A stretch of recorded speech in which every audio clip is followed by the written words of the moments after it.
और रामपुर की जनता का जो कुछ भी आजम खान और उसके परिवार ने जमकर लूटा खसोटा है वो सब ब्याज सहित भरना होगा, ऐसा उन्होंने कभी सोचा भी नहीं होगा। नमस्कार दोस्तों, हॉकफिट न्यूज में आप सभी का स्वागत है। उत्तर प्रदेश के रामपुर में कभी आजम खान नाम के बकरी चोर की तूती बोलती थी। अब सरकार चाहे किसी की भी हो, लेकिन प्रशासन उनके इशारों पर काम करता था। आजम खान जहां समाजवादी पार्टी के टिकट पर जेल से ही चुनाव मैदान में है, वहीं रामपुर में आजम खान के खेमे में आईएएस आंजनेय कुमार सिंह के नाम से उनके लोग डरे हुए हैं। इसी आजम खान ने 2019 की लोकसभा चुनाव के प्रचार के दौरान खुलेआम ये कहा था कि आईएएस आंजनेय सिंह से अपने जूते साफ कराने तक की उन्होंने बात कही थी। आंजनेय सिंह उस समय रामपुर के डीएम थे। आजम खान ने तब उनको धमकाते हुए कहा था कि अरे ये कलेक्टर फलेक्टर से मत डरियो, ये तनख्वाहिए हैं, यानी तनख्वाह पे काम करने वाले हैं। अल्लाह ने चाहा तो चुनाव के बाद इन्हीं से जूते साफ कराऊंगा। लेकिन लगता है शायद इनके खुदा की मर्जी कुछ और थी और आजम खान आज जेल में सड़ रहे हैं।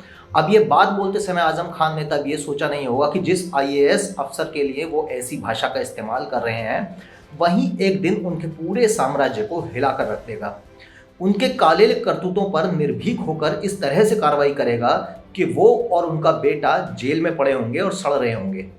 और रामपुर की जनता का जो कुछ भी आजम खान और उसके परिवार ने जमकर लूटा खसोटा है वो सब ब्याज सहित भरना होगा, ऐसा उन्होंने कभी सोचा भी नहीं होगा।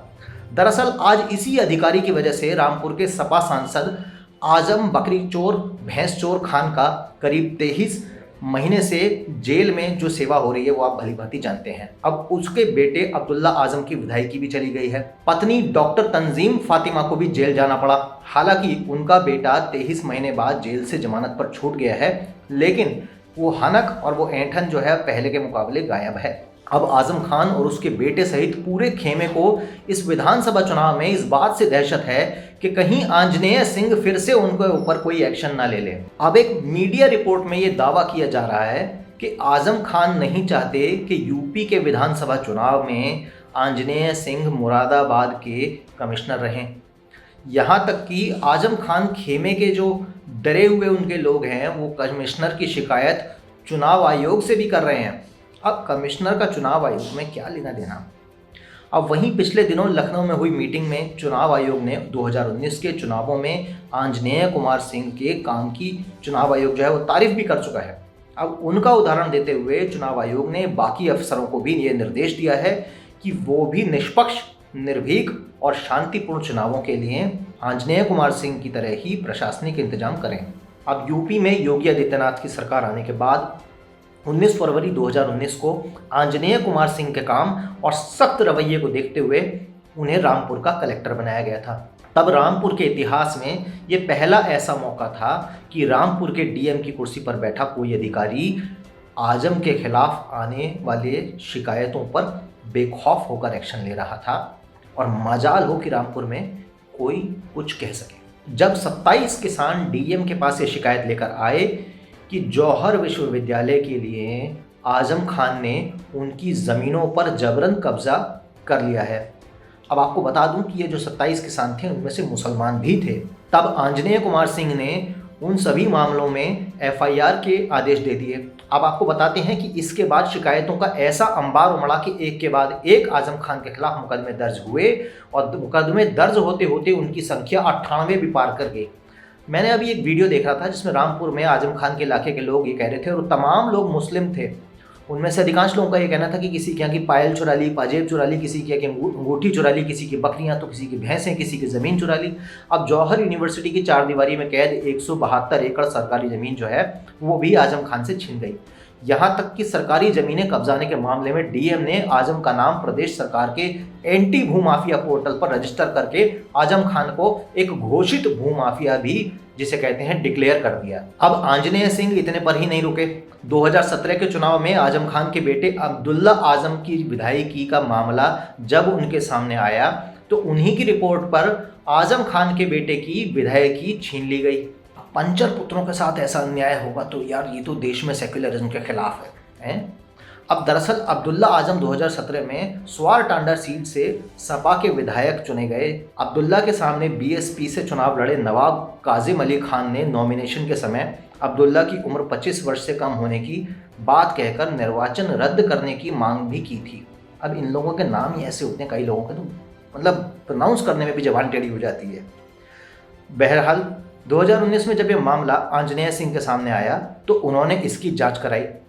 जांच में ये बात भी सामने आई कि अब्दुल्ला आजम ने फर्जी आयु प्रमाण पत्र पर चुनाव लड़ा था और वो नामांकन के समय 25 साल के नहीं थे।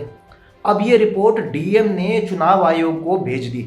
इसके बाद चुनाव आयोग अब्दुल्ला आजम का निर्वाचन रद्द कर दिया गया और जांच में अब्दुल्ला के 2 पैन कार्ड और 2 पासपोर्ट भी सामने आ गए। अब डीएम आंजनेय सिंह ने इस मामले में भी मुकदमा दर्ज कर मारा। अब इस मामले में अब्दुल्ला आजम के साथ उनके पिता आजम खान और उनकी मां तंजीम फातिमा को भी जेल की हवा खानी पड़ गई। तभी से कुछ लोगों के पिछवाड़े ज़्यादा नीले नज़र आने लगे और ज़्यादा तकलीफ उन्हें होने लगी। अब आपको थोड़ा सा बताता हूँ कि आखिर ये आंजनेय कुमार सिंह है कौन, इनकी बैकग्राउंड थोड़ी सी आपको बताता हूँ। आंजनेय कुमार सिंह सिक्किम कैडर बैच के 2005 बैच के आईएएस अधिकारी हैं। 16 फरवरी 2015 को जब वो समाजवादी सरकार के समय प्रतिनियुक्ति पर यूपी आए थे, उस दिन उन्होंने सोचा नहीं होगा कि ये आदमी इसी सरकार की कब्र में आखिरी कील बनेगा। साथ ही प्रदेश में योगी की सरकार बनने के बाद 19 फरवरी 2019 को आंजनेय कुमार सिंह को पूरे रामपुर जिले का कलेक्टर बनाया गया था। उसका कारण उनका शानदार परफॉर्मेंस था। मूल रूप से यूपी के आजमगढ़ के रहने वाले आंजनेय कुमार सिंह रामपुर के जिलाधिकारी बनाए गए और बनाए जाने से पहले वो बुलंदशहर फतेहपुर के भी कलेक्टर रह चुके हैं। आंजनेय सिंह करीब 2 साल तक रामपुर के डिस्ट्रिक्ट मजिस्ट्रेट रहे। प्रमोशन के बाद उत्तर प्रदेश की योगी सरकार ने उन्हें मुरादाबाद मंडल का पूरा कमिश्नर ही बना दिया। अब इस बात से तो सेक्युलरिज्म पर और भी ज़्यादा आघात हो गया। इन दिनों आंजनेय मुरादाबाद के कमिश्नर हैं और आजम खान का जिला रामपुर इसी कमिश्नरी में आता है। तो आपने शायद राजकुमार की वीडियो देखी कि बेटा हम कलेक्टर तो शौक से बने हैं, है ना। तो ये कुछ वैसे ही है। केंद्र सरकार की उनकी प्रतिनियुक्ति को 2 साल के लिए बढ़ा चुकी है। ऐसे में आंजनेय कुमार सिंह अब 14 फरवरी 2023 तक उत्तर प्रदेश में ही रहेंगे और जो आतंकवादी हैं उत्तर प्रदेश के अंदर, जो मजहबी उन्माद फैलाना चाहते हैं, जो पंचर पुत्र हैं, उन लोगों को बड़ी दिक्कत है। अब आपको ये बता दें, अब इसी बीच एक और बात आ रही है कि यूपी में इस बार किसकी सरकार बनेगी। सबके दिमाग चल रहे हैं अलग अलग। बीजेपी कह रही है कि वो दोबारा सरकार बना लेगी। वहीं समाजवादी पार्टी के मुखिया अखिलेश यादव ये कह रहे हैं कि इस बार उनकी साइकिल तेजी से यूपी में चलेगी और उन्हें सत्ता दिलाएगी। हालांकि 2 या 4 सीटों से ज़्यादा इनकी आने वाली नहीं है।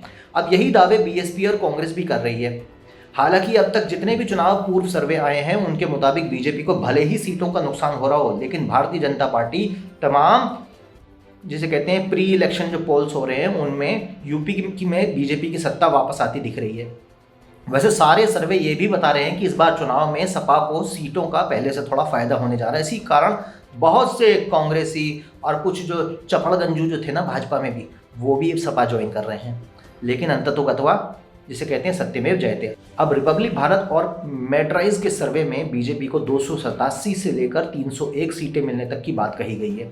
सपा को 103 और बीएसपी के लिए 9 से 14 सीटें मेट्राइज ने बताई हैं। एबीपी न्यूज़ और सी वोटर का सर्वे क्या कहता है वो भी बताऊंगा, लेकिन मैं कह देता हूँ रिपब्लिक के सर्वे जो होते हैं, बहुत लोग कहते हैं कि ये बीजेपी प्रो होते हैं, लेकिन एबीपी और सी वोटर का जो सर्वे है वो तो भाई आप कह सकते हैं ना कि भाई सेक्युलर सर्वे है। वो भी 223 से 225 सीटें तक बता रहा है। अब इस सर्वे में सपा को 145 से 157, बीएसपी को 8 से 16, कांग्रेस को 3 से 7 सीटें मिलने का दावा किया गया है। अब इंडिया टीवी की बात करें तो इंडिया टीवी का सर्वे कहता है कि यूपी में बीजेपी को 230 से 235, सपा को 160 से 165, बीएसपी को 2 से 5 और कांग्रेस को 3 से 7 सीटें मिल सकती हैं। यानी बसपा और कांग्रेस का तो पत्ता साफ है। इस बार समाजवादी पार्टी की सीटें बढ़ने की चांस है, क्योंकि जिस तरीके से देश में राष्ट्रवाद का उदय हो रहा है उसी तरीके से एक बड़े तबके में एंटी नेशनलिज्म का भी इस देश में उदय हो रहा है। और उसमें अब आपको बता दें कि जो तमाम सर्वे हैं वो कोई कह रहा है 200, 250, 270, 280, 300, 305 तक कुछ सर्वेज कह रहे हैं। लेकिन यदि हॉकफिट न्यूज़ की बात करें तो हमारे अनुसार तकरीबन 275 से 80 सीटों तक का हमारा अनुमान है, क्योंकि कहीं ना कहीं किसान आंदोलन से भी भारतीय जनता पार्टी की जो छवि है वो खराब हुई। 26 जनवरी को जो हुआ उसमें जो इलेक्शन हुआ उससे कहीं ना कहीं जो एक राष्ट्रवादी तबका है उनका भी मनोबल डाउन होता है। तमाम सर्वे क्या कहते हैं वो सारी बातें अलग है, लेकिन एक बात आपको देखनी पड़ेगी कि इस समय देश के अंदर जो माहौल है, अभी एक खबर मैं आपको हाईलाइट करना चाहता हूँ कि अभी उत्तर प्रदेश में हाल ही में गोरखपुर में एक पूर्व फौजी ने एक लव जिहादी को गोली मार दी। और वो गोली क्यों मारी? क्योंकि वो उनकी बेटी को परेशान कर रहा था, उसने उनकी बेटी तक को अगवा किया। तो इस तरीके के जो लोग हैं ना, यही लोग हिंदू राष्ट्र का निर्माण करते हैं। हिंदू राष्ट्र कोई ऐसा नहीं कि मोदी जी घोषित करके देंगे या योगी जी घोषित करके देंगे। हर वो व्यक्ति जो अपनी अस्मिता, अपने परिवार की अस्मिता, अपनी इज्जत के लिए प्राण दे और ले सकता है, वही आदमी हिंदू राष्ट्र का प्रणेता है। अगर आप लोगों को मेरी बात ठीक लग रही हो तो हमारे चैनल को सब्सक्राइब करें, बेल आइकन दबाएं। जय श्री राम, जय हिंदू राष्ट्र। धन्यवाद।